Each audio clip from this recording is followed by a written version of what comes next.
Alors, bonsoir, mesdames et messieurs. Ici Claude Pellerin qui vous souhaite la plus cordiale des bienvenues à cette toute nouvelle émission sur Télé Cogeco. Tout au long de la saison, nous allons nous servir de la science dans le but de vous aider à réfléchir sur les phénomènes que l'on appelle paranormaux. Et pour nous aiguiller dans ce processus, nous allons compter sur une personne hautement qualifiée. Tout d'abord, il est professeur à l'Université de Trois-Rivières, marié, père de 3 enfants. Vous l'avez sans doute vu ou entendu à travers les différents médias. Mesdames et messieurs, j'aimerais vous présenter le professeur Régis Ollery.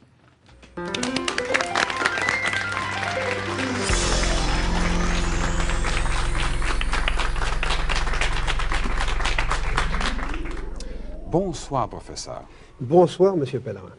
Quelle belle aventure qui s'amorce ce soir, d'autant plus que nous créons une grande première à Télé Cogeco. Cette émission est enregistrée devant un public que je salue d'ailleurs. Merci d'être là. Hein?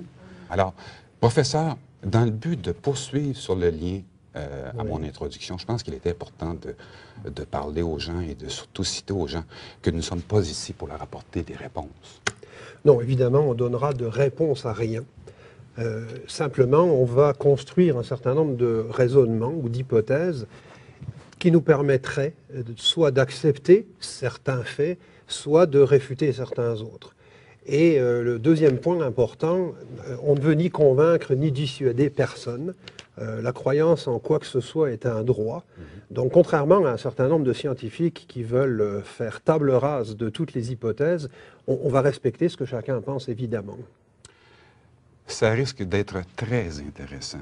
Maintenant, pour les gens ici en studio et les gens, bien sûr, à la maison, je pense qu'ils brûlent d'envie de vous connaître, d'en connaître davantage sur vous.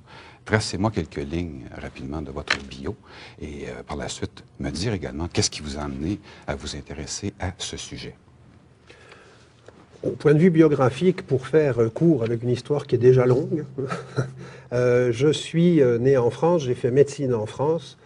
Ensuite, je suis parti en Allemagne pour me spécialiser en anatomie et en plastination. J'ai eu le plaisir d'être pendant 1 an le bras droit de Gunther von Hagens, l'inventeur de la plastination et l'inventeur également des expositions Body Worlds. Pendant 1 année, j'ai vécu chez lui et j'ai travaillé avec lui.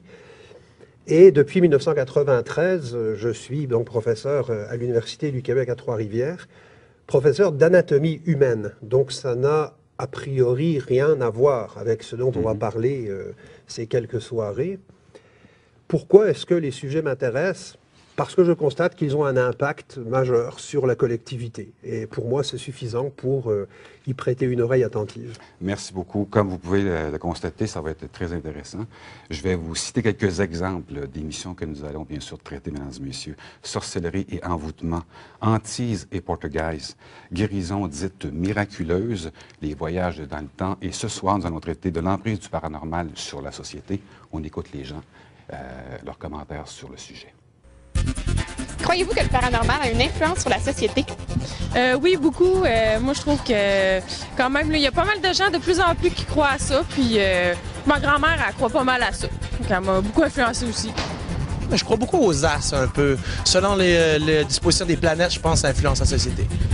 C'est ça que tu appelles ta question 5? Non. Non. Ça a une influence sur la société? Ouais. Ben, sur une partie, oui. Non, je pense pas. Là, c'est sûr qu'il y a toujours des croyants à ça, là, mais je pense qu'en général, non. Je dirais à 95 %, là, je pense pas que ça ait d'influence sur personne. Oui. Comment? Ben, notre culture est basée là-dessus. Pour certains individus, j'imagine que oui, mais pas pour moi. Moi, j'ai le goût de dire, j'espère que non. C'est ça. Bon, j'espère que non.